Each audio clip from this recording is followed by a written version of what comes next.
شریعت میں رخصت کا اس کو رخصت کے نام سے فقہ میں استعمال کرتے ہیں اس ٹرم کو. تو میں عرض کر رہا تھا ان تین چیزوں کو آپ ذہن میں اب رکھ لیں. یہ جو میں نے عرض کی کہ تدلہ کی مخالفت، امام حسین کی مخالفت جتنی زیادہ تھی، اللہ کی گرفت ان پر اتنی زیادہ رہی. جو شدید مخالف تھا وہ کافر ہوا، جو اس سے کم مخالف تھا وہ فاسق، گمراہ اور بے دین ہوا، اور جو بالکل مجبوراً آئے تھے وہ رخصت پہ تھے عزیمت کی راہ کو چھوڑ پر. یہ تین وہ سلسلے ہیں، یہ تین وہ عملی مظاہرہ ہے اس تدلہ کا جو واقع کربلا میں ہمیں دیکھنے کو ملا. یہ تو تھا اس کا دوسرا نقطہ تدلہ کا. پہلے میں نے عرض کر دیا تدلہ کا معنی مفہوم شاہ ولی اللہ کے افکار کی روشنی میں، اور امام حسین علیہ السلام کا مقامی تدلہ پر فائز ہونا. دوسرا میں نے واقع کربلا کی روشنی میں تدلہ کا عملی مظاہرہ جو میرے نزدیک وہاں پہ وقوع پذیر ہوا وہ میں نے آپ کے سامنے عرض کر دیا. اس کے بعد تیسری بات جو خلاصتاً بھی ہے اس ساری گفتگو کو سمرائز کرتے ہوئے اور اہم بھی ہے، وہ یہ ہے کہ امام حسین کا عصر حاضر میں کیا ماڈل ہیں. چونکہ عام طور پہ جو تدلہ کا تصور ڈسکس کیا جاتا ہے، اس کا کانسیپٹ وہ ایک زمانہ کے لیے ہوتا ہے. ایک زمانہ میں ایک بندہ اللہ کی جزا و سزا، اللہ کی ناراضگی اور اللہ کی موافقت و عدم موافقت کا معیار رہتا ہے، مگر وہ زمانہ گیا، اگلا زمانہ آیا تو اس زمانے میں کوئی اور بن جاتا ہے.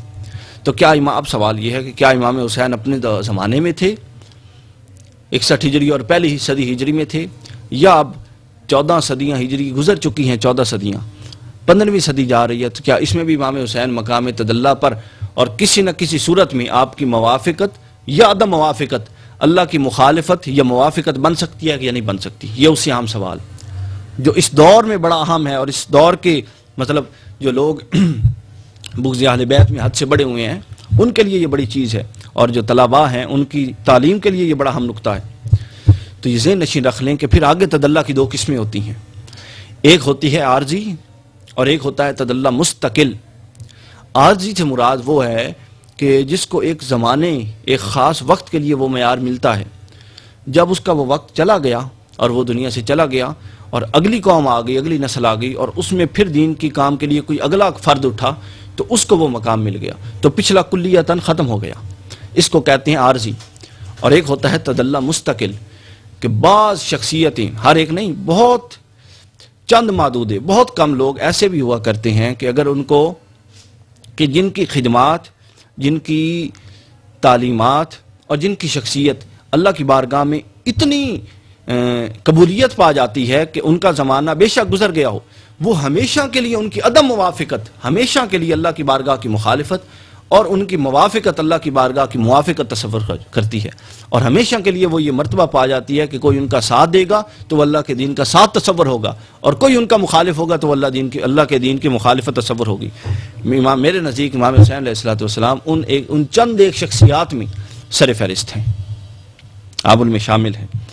اب کوئی پوچھ سکتا ہے کہ وہ 14 صدیاں پرانی، 13.5 صدیاں پرانی بات، اور اب دین کے تقاضے، وقت کے تقاضے بدل چکے، تو اب امام حسین علیہ السلام، چلیں یہ مان لیا ان گفتگو سے اور ان دلائل سے یہ بات ثابت ہو گئی کہ آپ اب بھی اسی طرح مقام تدلہ پر فائز ہیں کسی نہ کسی صورت میں، اور آپ کی عدم مخالفت اب بھی اللہ کی مخالفت تصور ہو سکتی ہے، عدم موافقت اب بھی مخالفت تصور ہو سکتی ہے.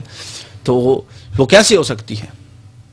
وہ یہ ہو سکتی ہے، اب آپ اس اثر پہ آ جائیں، اس زمانے پہ آ جائیں، اس زمانے کی ضروریات کو دیکھیں، اور ایک ہاتھ میں اس زمانے کی ضروریات کو رکھیں اور دوسرے ہاتھ میں امام حسین کی زندگی کو رکھیں، اور آپ دیکھیں کہ جو اس زمانے کی مسئلہ ہے، اس زمانے میں کوئی آپ کو درپیش ایک چیلنج ہے، اس کا جواب آپ کو امام حسین کی زندگی جو 1400 سال پہلے ظاہری تھی اس میں ملے گا. ایسی بے شمار چیزیں میں آپ کے سامنے پیش کر چکا. مثال کے طور پہ امام حسین کا فلسفہ دین کیا تھا؟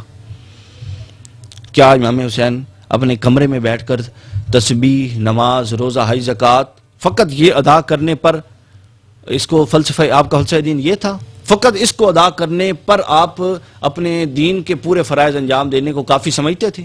نہیں سمجھتے تھے. آپ کا فلسفہ دین یہ نہیں تھا. اور آج بھی جو فلسفہ دین